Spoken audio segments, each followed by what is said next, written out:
And just like that, once again, we are back. We are live. This is the WWE Bad Blood 2024 post-show.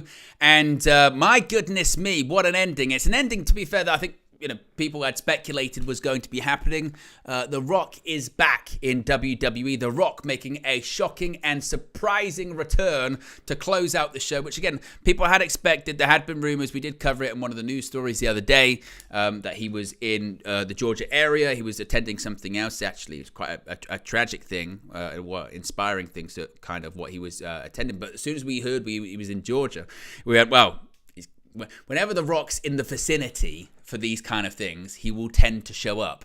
It's a bit like when he did College Game Day, right? And they were in, where were they at the time? I forget where they were. And SmackDown was just down the road, an hour or so down the road. He would show up. I think it was Colorado at the time with that. So he's back now. And at the ending, of course, you see a situation where I would think the implication is that The Rock was seemingly behind all of this, right? We've seen post-WrestleMania, we've seen a new version of the Bloodline, haven't we? We've seen Solo Sikoa become the new tribal chief. We've seen Roman Reigns sort of excommunicated. We've seen Jimmy Uso kicked out of the Bloodline. And what you saw at the end of the show was Roman Reigns say to Cody Rhodes, I'll have you back once. But it wasn't just once. It was after the match as well. And Roman Reigns and Jimmy Uso, along with Cody Rhodes, chase off the Bloodline. They go into the crowd.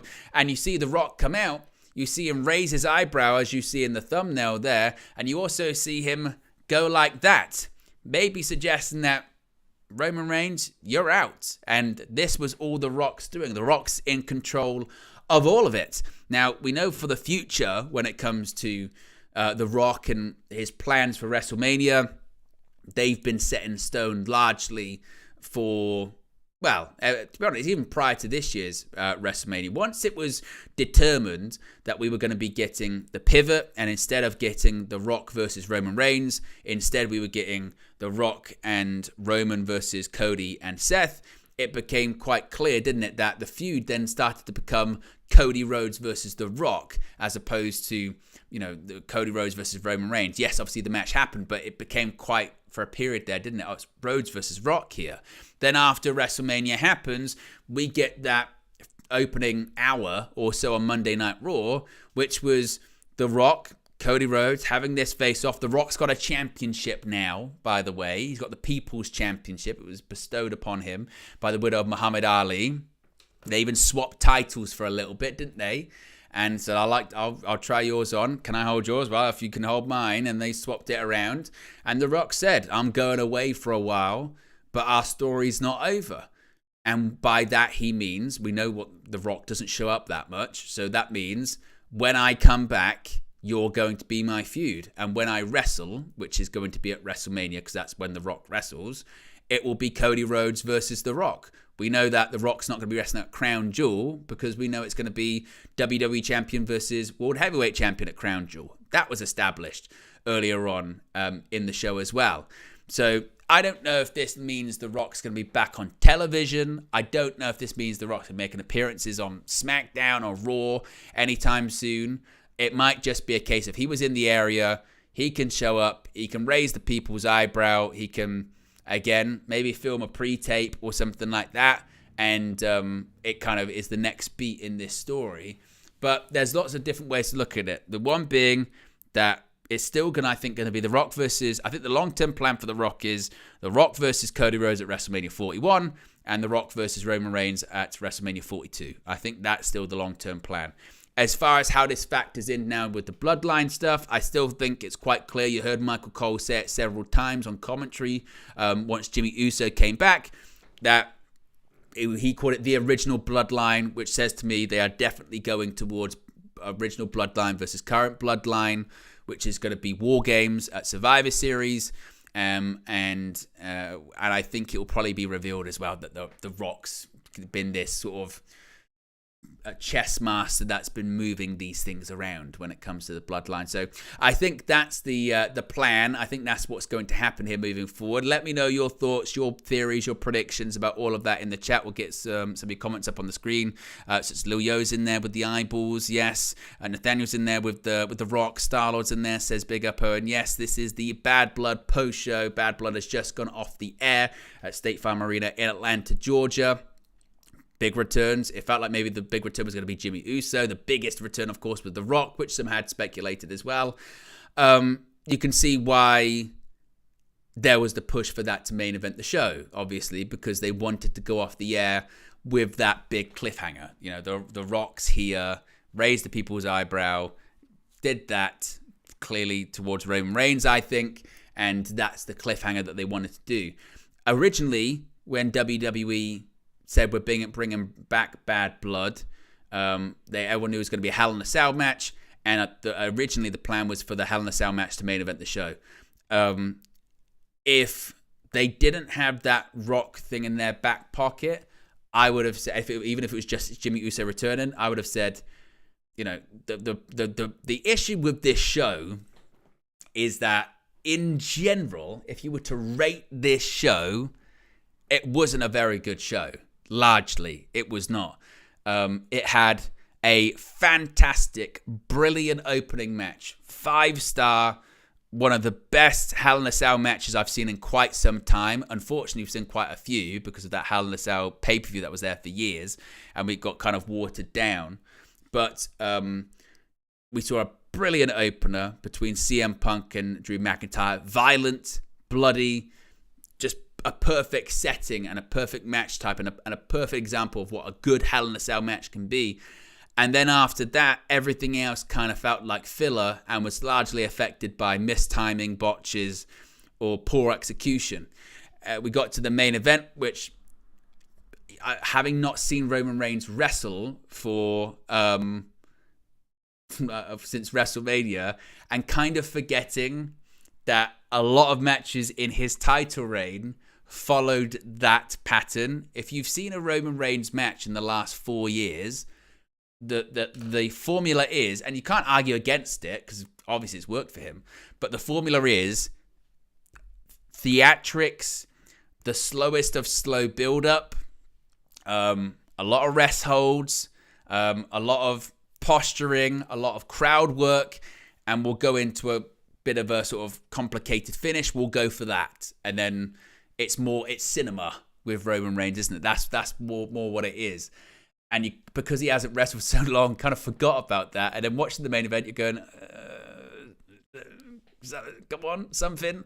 So if they didn't have the Rock stuff, you'd have said the Hell in a Cell match should have been the main event. But given the cliffhanger, given the ending, given the return of the Rock, you know, you can certainly see why that match was the main event, why they wanted to go off the air the way they did. So I'm not going to argue too much against that. Again, the only criticism I would just have is just say that just everything else just felt very, you know, irrelevant and poorly executed. That would be the other part of the show. It was a 2-match show going into it. It definitely felt like a 2-match show.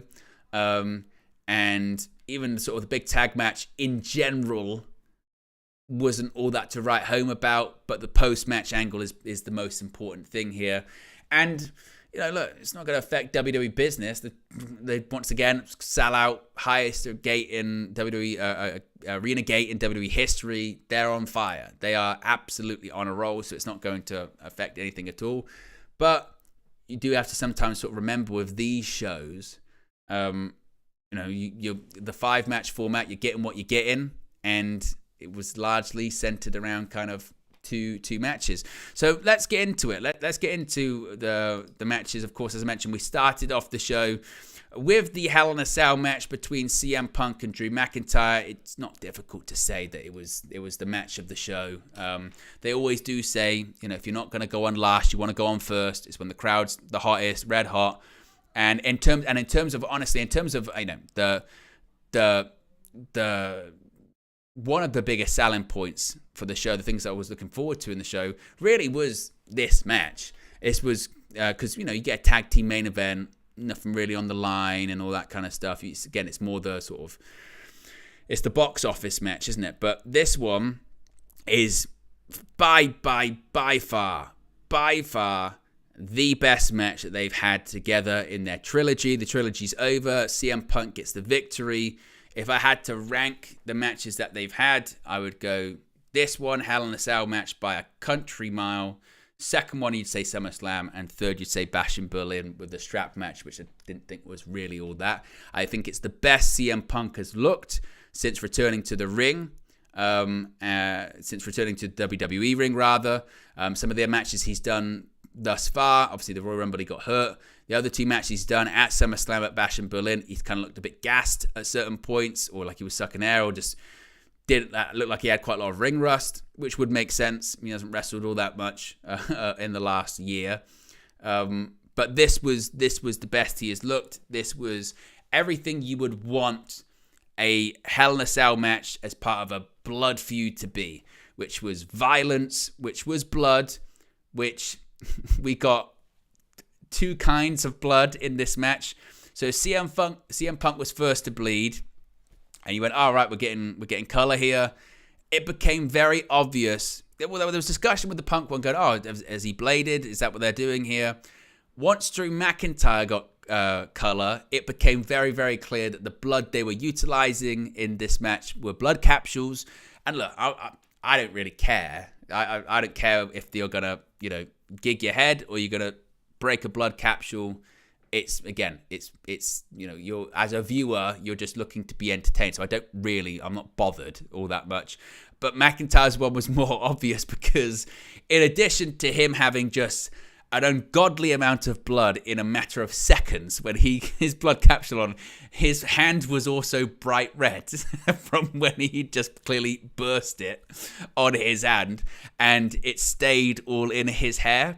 But what was interesting is later on in the match, there's a spot where CM Punk's got McIntyre locked in an anaconda vice, and McIntyre grabs a wrench. There was a toolkit. There was a toolbox that was utilized in the match.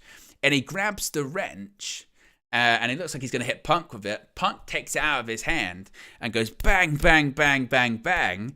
And that legitimately did split him open and you could easily then tell the difference, because it was like, that's what happens when you're actually cut, is it keeps coming, it's dripping, it keeps coming.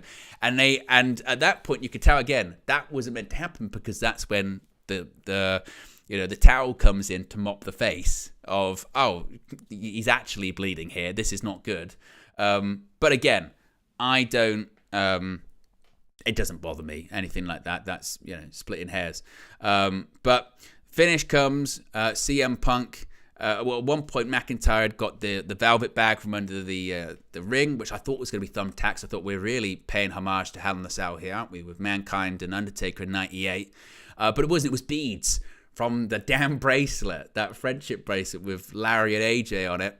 And he poured him over Punk. He went for a Claymore. Punk moved out the way, really nastily hit his back on the edge of the steps.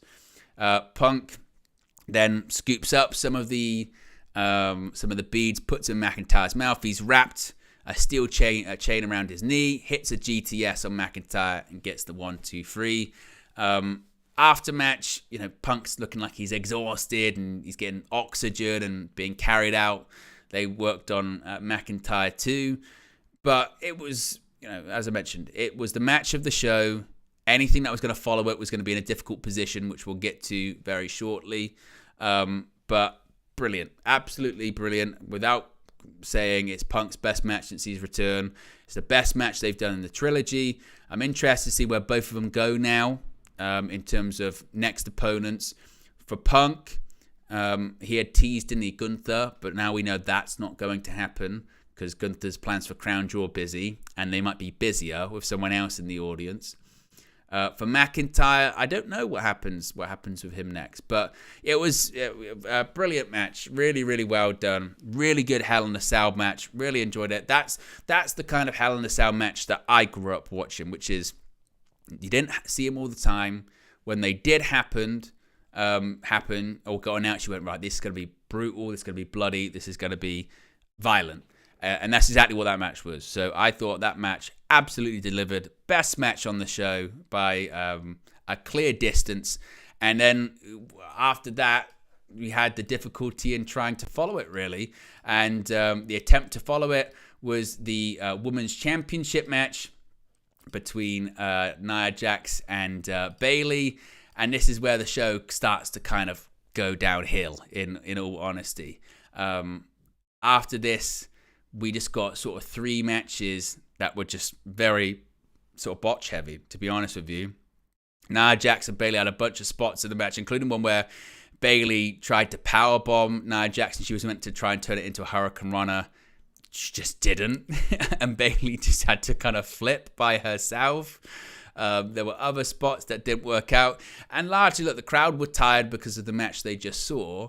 But on top of that as well, this is almost one of the problems with the Money in the Bank concept, isn't it? Is that if part of the story heavily is someone cashing in, then sometimes the match itself becomes quite irrelevant because the crowd just kind of sit on their hands waiting for the cash in. So you had 2 people going at it trying to get something going. And again, the execution was not good, but they were trying to get something going.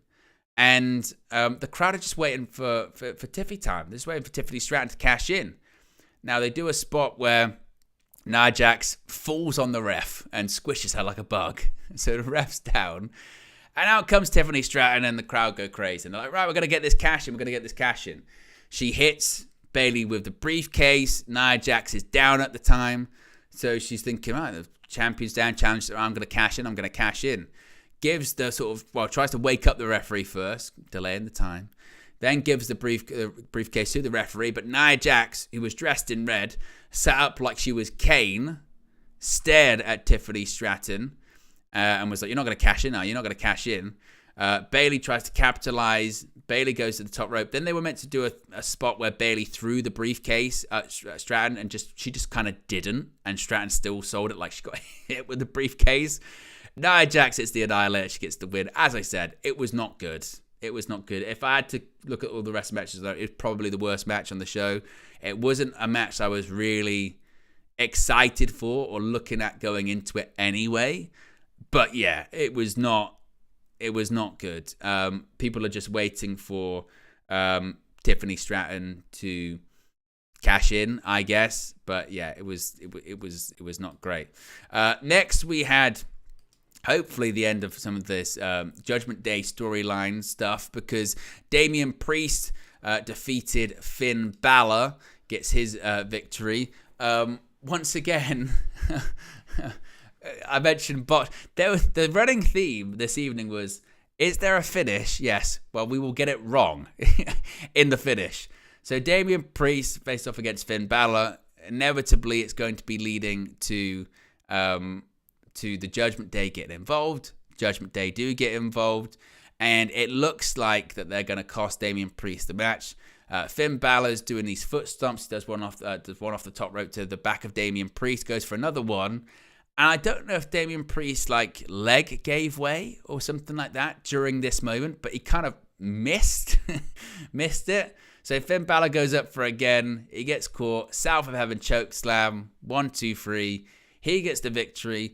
I will say about Damian Priest is, I mentioned just during the watch along, I was not convinced by him when he became world champion. I thought, I don't know whether he can do this, carry it or whatever. But the title has definitely elevated him. And I think WWE really did get that right. Their booking of him as champion. He feels bigger. He feels like a bona fide, I say top tier, but upper tier babyface now. Crowd were into him. No doubt about that. He's got a great look and great moveset. I mean, this year, he's been involved in some big matches this year. He's been involved in some big botches this year. I think back to Money in the Bank not kicking out. I think back to Clash at the Castle getting his foot stuck in the top rope. I think to this one, dropping to one knee. Like there is quite damning evidence with Damian Priest. But the match itself was fine. This was also a part of the thing here, is that, so we saw on SmackDown Friday a ladder match for the tag team titles. that could have probably been on this show. Tomorrow, technically tomorrow, Monday night on Raw, we're going to see Gunther versus Sami Zayn for the World Heavyweight Championship. That could have probably been on this show. Instead, we had Nia Jax Bayley. Probably should have been on SmackDown, let's face it. Damian Priest, Finn Bálor. Probably should have been on Raw, let's face it. It just felt like there were some of these matches on here for a lot of discussion about the 5-match card, and Triple H likes the 5-match format. There just felt some matches where it was like, did that really have to be on this show? That could have been saved for TV and flip some things around. Like, it feels like there is this now insistence of, well, we've got the 5-match card, we've got kind of 2 big matches on it, but other big matches we could put on, we'd rather actually put those on television to get the big rating, as opposed to, just stack the card because we don't need to. We'd rather space it out, which, again, I can't. As much as we can say, there was a couple of matches on the show that maybe should have just been saved for television. If it's drawing pay-per-views or PLEs and also TV events, we can't argue with that. Like, it's working. It is working. Whilst largely a lot of this card this evening felt quite filler and quite, well, who cares? It clearly is working. Whilst it would have been great to have the world title and the tag team title ladder match on the show, and you would have gone, that's a great one show, they've decided, well, we're still going to have a sold-out show at a big show in Atlanta with a couple of big matches there. Why not instead have the world title match on Raw? People will watch Raw. Have a big tag title ladder match on SmackDown. They'll watch SmackDown. And we've then actually serviced 3 events as opposed to just the one. So that does make sense. That does, I can understand and see why they would do that. But again, this felt like a match that certainly could have been saved for Raw, I think. We then get into the the Women's World Championship match with Dominik Mysterio suspended in a shark cage. As is always the case with these shark cages things, they end up getting out, which is what happened. Dominik Mysterio is in the shark cage with toilet paper, which you can buy. And they made their entrance in a lowrider, the toy of which you can buy. WWE, they will not be touched when it comes to merchandise and promotional material and sponsors. There's a reason they're doing record business right now, and the reason why they're good at it as well. So the closing moments of this one sees the door to the shark cage open. I guess his time in the clink, he managed to know how to unpick a lock, which is what he did. So he unpicks the lock and he falls out.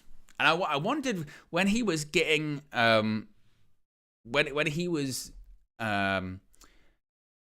getting put into the cage. These people were there. These 2 guys were there, and I wondered, like, what are they doing? Like, what are they doing? And they were putting this sort of shackle around his ankle, and so it meant when he fell out of the cage, he was hanging upside down. So this led to Rhea Ripley in a very coordinated spot. This was well done with the ref. Ref had the ref cam on. She says to him, I've got something I want to do. Ref goes, okay, you deserve it. She gets a kendo stick from under the ring, goes over and hits Dom like a piñata. Now, what was meant to happen, clearly what was meant to happen, was she's hitting him with a piñata. Then the ref is meant to come over and go, right, that's enough. And then the ref is meant to get distracted and focused on Dominik Mysterio hanging from this shark cage, trying to get him down. Whilst the referee is distracted, Raquel Rodriguez is meant to attack Rhea Ripley, either outside the ring or in the ring, and then put Liv Morgan on top, and Liv Morgan get the pin. Right? That's what was meant to happen. That isn't what happened. Because as Rhea Ripley is hitting Dominik Mysterio this thing, the ref comes over to sort of go, don't do that. But as he's coming over, Raquel Rodriguez does her spot way too early, way too early, and the ref then, in an attempt to try and continue with the original finish, decides to run away. Run away and pretend I didn't see that. But clearly, people in his ear have gone, you must have seen it, so ring the fucking bell. because that's got to be a disqualification. Raquel tried to do the original finish and put Liv Morgan on top of Ripley, but by that point, it was over. They completely fluffed the finish. Completely botched it. Now, fortunately, it doesn't really change anything because the plan was for Liv Morgan to win anyway and keep her title. That has been kept in the same way, but mistiming just completely gets it wrong, and it was just a bit of a mess. Raquel Rodriguez is back, but the execution of the finish was so bad. I mean, so bad. It was not a good look. But it was a way, I suppose, of having Rhea Ripley lose but not lose, I suppose. But even though the plan was for her to lose, that was also the plan. I don't know. Now, I do want to, before we get on to the main event too, Goldberg. Yes, it's 2024 and Bill Goldberg's on a WWE PLE. I don't know where this one is going, but it's disturbing to me. So they showed WWE legends in attendance in Atlanta, and they showed Goldberg. And the moment they showed Goldberg, I went, oh, that's concerning. Because when they show DDP, when they show Jacqueline, when they show Mickie James, when they show Scott Steiner, you know they're not getting involved. You know that's not going to happen. When they showed Goldberg, I went, I don't think he'd just sit ringside like them. I don't think he'd really do that. He's openly admits he doesn't really like wrestling. So why would he be there to take in a show, even though it's in his hometown? I just don't think he would. Turns out I was right in that regard. So Triple H, they announced at the top of the show, Triple H was going to be making this historic, earth-shattering announcement. Turns out, not that historic, not that earth-shattering. The announcement is at Crown Jewel, every year now, a WWE champion is going to face off against the World Heavyweight Champion. And the winner is going to be the Crown Jewel champion. And there's a big new championship bout that Triple H unveiled. Now, as I mentioned, it's not really historic or groundbreaking because that happened for years at Survivor Series, not the championship on the line, obviously. Happened with bragging rights previously. It's happened in unification matches for both titles. So I guess it's just a selling point with a bout that I doubt they'll carry around afterwards. It was quite underwhelming. And the bout's massive, by the way. But as the announcement goes, it was quite underwhelming.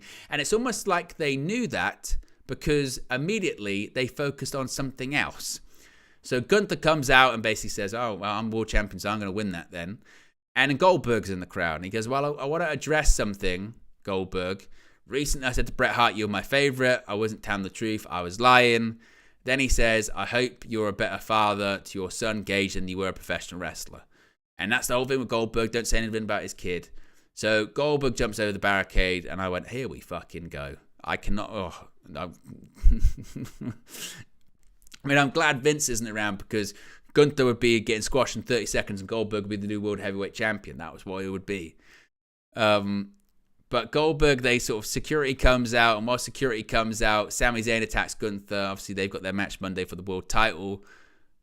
But my thought process with that I just can't see a situation where they would just have Goldberg coming for an angle and they would have no payoff for it.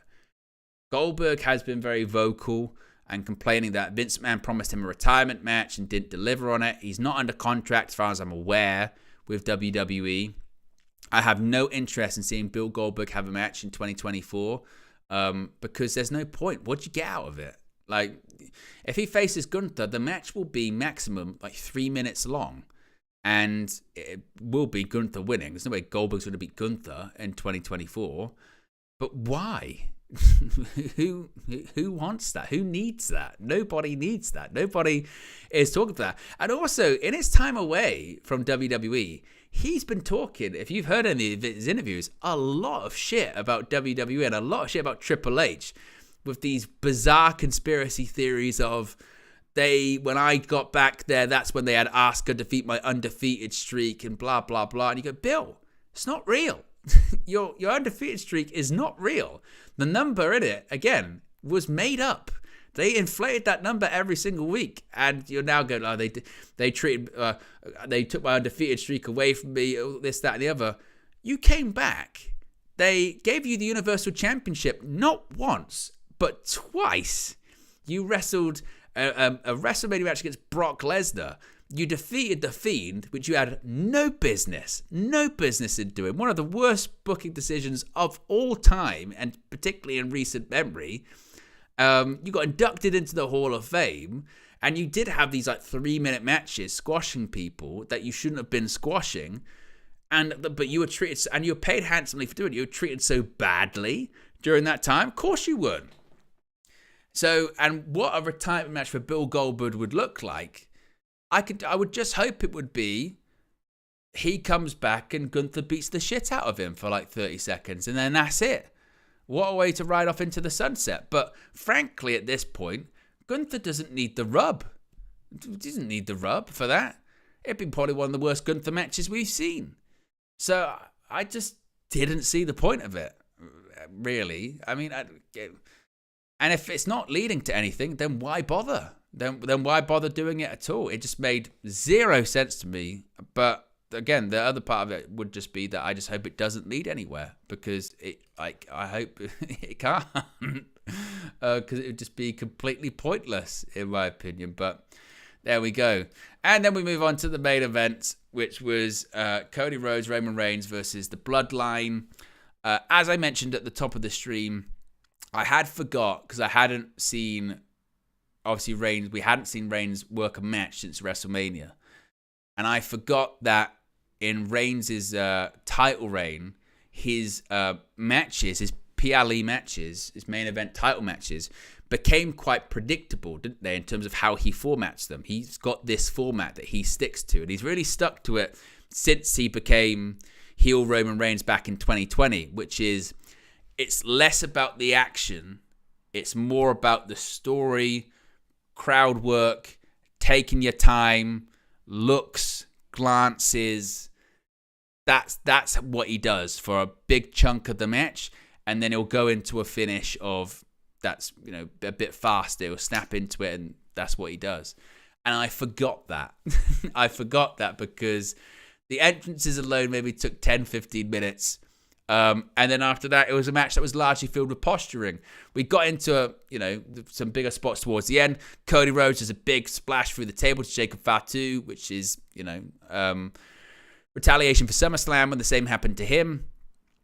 We see a big return of Jimmy Uso. Jimmy Uso's back. We hadn't seen him since the SmackDown after WrestleMania. Michael Cole heavily kept saying the original Bloodline, the original Bloodline, the original Bloodline. So that does lead one to think that there is absolutely something in the thoughts about having original Bloodline versus new Bloodline at Survivor Series War Games, in War Games. So that looks like that's going to be the case. Reigns, Rhodes win the match, with Reigns hitting a spear on Solo Sikoa. After the match, Reigns, Uso embrace. They leave. The new Bloodline attack Cody Rhodes, and I guess it just fully cemented Reigns' babyface turn, with Jimmy sort of playing with him. You said you had your back, and Reigns said that's a one-off. They decide against it. They then go in and save Cody, and Reigns and Jimmy, they're baby faces. It's babyface Bloodline versus heel Bloodline. And then, of course, that's where you see The Rock return, come on the stage. He's got his People's Championship belt. He raises the eyebrow and then gives it that. So, as I said at the top of the stream, there's several different ways of looking at it, I think. The natural one would be that The Rock's been behind this new iteration of the Bloodline. It also felt like it was him raising his eyebrow and sort of pointing towards Roman Reigns, saying, I can't believe you're teaming with this guy. This is the guy we hate and we don't like, and this is the guy I'm going after. So if you're with him, then you're not with me, kind of thing, which is why, I've had these people doing this stuff because I knew I couldn't trust you and this, that, and the other. So it plants a lot of seeds. I don't know if I expect to see The Rock on programming moving forward. I would think, I haven't even seen, he's probably already starting to do social media promos. He's probably done a couple of pre-tapes that we'll probably see on upcoming episodes of Raw and SmackDown. We might see him occasionally, maybe for something like Saturday Night's Main Event in December. I don't think we see him in Saudi for Crown Jewel. He might make an occasional appearance here and there. He's not be wrestling in War Games. But it's setting up Rhodes versus Rock for WrestleMania 41. And then Rock versus Reigns for WrestleMania 42. You have to remember, this coming year's WrestleMania, it's going to be the most viewed WrestleMania of all time. It's going to be the easiest way to view WrestleMania of all time, because domestically in the United States, you'll watch it on Peacock. Internationally, it'll be available on Netflix. So you've got the biggest streaming platform in the world, Netflix, internationally across the world. You can watch WrestleMania, or in the United States, you're watching it on Peacock. So Rock knows that. That's why he's back on board. He's going to be facing Cody. And then eventually he'll face off against Roman Reigns. They'll do the match. That'll probably be The Rock's last match when they do that. But we had heard that he was in Georgia. And as I said at the top of the stream too, if he's in the vicinity, that means The Rock's going to show up. And that's exactly what happened. And now we see the fallout. And now we see why Punk didn't main event. Which, look, is a shame for McIntyre and Punk in the sense of, I think that match, in terms of quality and in terms of delivering, absolutely probably should have main evented the show. But I do think if you've got the Rock there as an appearance, you can't really do that at the top of the show. I think you have to do it afterwards. Although, in fairness, they could have. They could have had that match open the show and the Rock give that, people's eyebrow and give it that, and then do a thing where they walk backstage, or do a thing like they did after the press conference. So Triple H is like, "What the hell are you doing here?" And the Rock just says, "Go fuck yourself," or whatever. And then that'd have been people talking about that. And then you have the main event. They could have done that, but they want, obviously, the cliffhanger. They want, people to be chatting about it on social media. They want that to be the last thing they see. So, I get it. I can understand that. But I do think that the Hell in a Cell match absolutely delivered. Everything else was a bit meh. That's probably being nice. But we got a big return at the end of it as well. So, yes, there you go, indeed. As Chris says in the chat, everything after Drew vs. Punk just felt slow and clunky. It kind of did, didn't it? It did kind of feel that's how it felt like, in my opinion. Base says Gunther versus Sammy may have fit, but the triple threat tag team match wouldn't have. It's sometimes I get it's just the formatting of PLEs and pay-per-views has now changed. And again, I think that's because WWE's model is different. Like for AEW, for instance, if they're doing a pay-per-view, they're still in the business of selling pay-per-views. So they have to put on a good card or have a good ticket to get pay-per-view buys. WWE's not so much. They've already been paid by NBC Universal. The show's already on Peacock, so they're not really worrying about, we're going to sell subscriptions here. We've already got the money. And then when it's coming to the actual event itself, Bad Blood was sold out near enough when tickets went on sale before a match was even announced. So they don't have to load up cards anymore, do they? They don't have to kind of do that. It gives them much better flexibility. They can tell the stories they want to tell them. They can space things out the way they want to space them. They don't have to hot shot anything in the hope of selling tickets or in the hope of getting pay-per-view buys or anything like that. They've also, the money is largely nowadays anyway, it's in television too, with the television contracts. You've just seen that with AEW. And they wanna draw ratings. Particularly with USA, it's interesting because obviously, like you've seen for example, SmackDown, since it's gone off Fox, SmackDown on Fox, whilst Fox thought they maybe overpaid a little bit for it, SmackDown was still doing big numbers for Fox network television. And you see the difference between network television and cable television in terms of the ratings for SmackDown on USA, SmackDown for Fox. But still, that's why the wrestling gets big television contracts, is because it's cheap and it delivers numbers in terms of total viewership in 18 to 49. And as I mentioned with WWE, because they don't have to load everything onto one show, they can go, right, world title match would have been like secondary. Sirens in the chat. Would have been secondary on this show, but it can be the main event of Raw, a 2-hour show, and we can maybe deliver a good rating, a good number. And also, if that show is, we're close to a sellout, we can get a sellout with that. It makes sense. It makes sense why they do it. So, and again, I don't think you can argue about it. It's working. Can't argue, can you?